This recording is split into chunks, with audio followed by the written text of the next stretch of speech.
So I need to tell everybody though that there's more graphic pictures in here, just so you know before I start. I also want to thank everybody for taking a few minutes out of your really busy day to come and listen to me talk. Because you're important. Oh, thank you, Maribel. Okay. So by show of hands, how many have you ever been to a pet store and seen those cute little puppies in the, oh no, those cute little puppy faces? You just want to bring them home, you love them to death, they're so cute. Or you see ads for purebred dogs all the time. That's their big seller. AKC registered, purebred, yada, yada, yada. It's really hard to look past that and know exactly how horrible it is, the conditions that they come from. 99.99% of the time, they're coming from puppy mills. And puppy mills are, well, first of all, let's go here. So, for adopting a dog, it's anywhere from $37 to $99. That's the average. Sometimes it's more. It can go up to like, I think, $300. Could you turn the lights off? I can't see it. I don't know if you need to on here. I don't know. Maybe. Can we do this? Oh, it didn't help. Never mind. It doesn't help? I can't see it at all, the screen. No? That No. stinks. It's okay. I'm going to turn it in with it. Oh, okay. And the average cost of buying a dog at a pet store is $1,300 to $2,500. That's a lot of money. When most of the time the pet store is buying them from anywhere from $30 to $100. So the pet stores mark them way up. And breeders, they want your money, so they're going to say that they're worth $3,000. I think I saw one on, what was it? The big ones. The Great Dane for $4,500 on Facebook the other day. But these are basically where they come from. They're stuck in these tiny little cages their entire lives. Sometimes they'll have 5 dogs in a cage. These tiny little cages. And it's not, and there's no regulations for this stuff. This is all legal. A lot of times they have to live in mud and their own feces, and it's really sad, poor things. They're not cared for. They're left outside, whether it's snowing or raining, or it doesn't matter. It could be 115 degrees outside. They're left outside. They don't have floors, so that when they go potty, it'll just drop through the floor, making it easier for whoever's running this to clean up after them. So a lot of times they have to stand off to the sides the way these guys are. And because they're in such closed quarters all the time, the ones that are used for breeding often get a lot of diseases. They'll get hurt due to fights. This poor guy's got a skin disease called mange, which just takes over everything on their body, and it's really painful for them. And these are the puppy mill regulations across the United States. These pale pink ones have absolutely no laws, no regulations. They're able to do whatever they want with whatever puppy they have. These ones, they really only have people who come and do a quick inspection and then leave. These dark red ones, they have licensing, inspection, but they have no substantive standards of care. So they don't have to have the dogs in a certain cage or with certain amenities or anything like that. And then the dark, they have licensing, inspections, and standards of care. So these ones have rules and regulations to be able to own these puppies and breed them. Are you, yeah, because it's Colorado. Oh, Texas. Colorado. A lot of times people will say, well, I'm USDA licensed. But this is a USDA licensed kennel. It's the exact same thing. A lot of times USDA will look the other way when there are violations of the Animal Welfare Act, just so that it doesn't hold up the business for selling any of their dogs, because the breeders want to make their money. So a lot of times the USDA won't do anything. They just kind of look the other way. You can help stop by puppy mills by reporting bad breeders who keep them in tiny cages and don't feed them and don't water them and do all of that jazz. You cannot buy puppies from breeders or from pet stores. You can actually go to this website here, and you can write a letter to Secretary Tom Vilsack And it includes a sample letter, basically just stating that we need to abide by the Animal Welfare Act for these animals and not the Dog Breeders Welfare Act, and start protecting the animals and not the breeders and the businesses.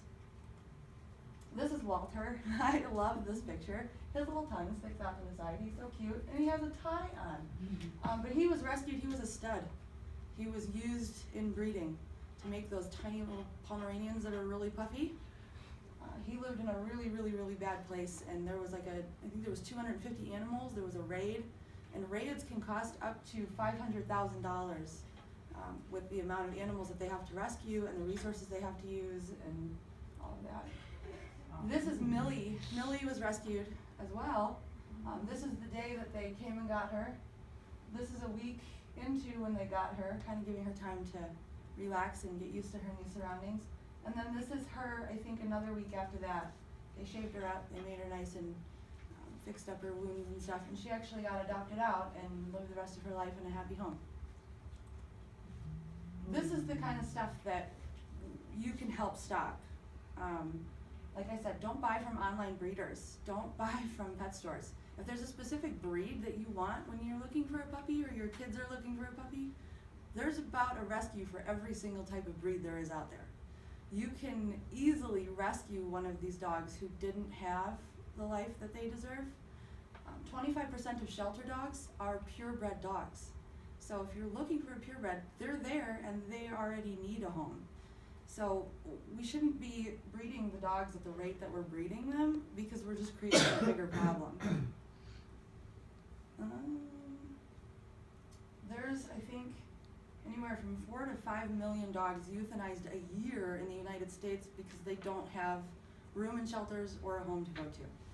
So if you're ever looking to buy a puppy, please, please don't buy from a breeder or a pet store.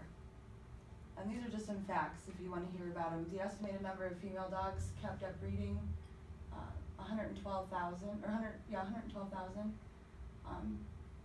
Estimated number of dogs and cats that are euthanized is 3 million, Estimated number of puppy mills in the US alone is 10,000. Estimated cost of a puppy mill bust is 500,000. Estimated number of puppies sold annually that originated from puppy mills, 2.11 million. An estimated number of dogs kept solely for breeding, 172,000 dogs. So there's a lot of dogs out there that could use your help. So thank you, I'm done. Yes, like in a pet store, you're talking right now about puppies. Do they do that with all the animals? Like with birds and snakes and turtles? Most of them, yes. Mm. It's a problem. That's not good. There was, in Florida, there was a serpentarium that took over a bunch of pythons from a guy who was just breeding them and breeding them and breeding them and selling them. And then a hurricane came through and the serpentarium went to crap. It just got destroyed. And now Florida has one of the biggest problems with these boa constrictors down there. They're constantly out there trying to catch these pythons and having to kill them. And they have problems with them sneaking into people's yards, killing their dogs. I mean, they've got pictures of them trying to eat gators, and the gator sticking out of the snake because it cut the snake in half. And these snakes grow to be like 20 feet long. They're massive, and it's considered an invasive species. So I mean, there's people who, there's also people who have them that don't want them anymore, so they just let them go. Most birds are captured down in like South America, Costa Rica, those areas, and then brought over here and then bred to make more and more and more, and then those are the ones that you see at pet stores. Turtles, same thing. Lizards, same thing. So another thing you could do is write to your local pet store, and instead of them selling puppies that they buy from puppy mills, have them host adoption days, like PetSmart does. PetSmart does it, I think Petco does too. But they can host adoption days, and then they bring out all these animals, and all these people come, and then these animals find homes. So Humane Society, the one that we have, I don't know, kind of going to Hoover? Nelson, I guess. That's something where you can go and adopt?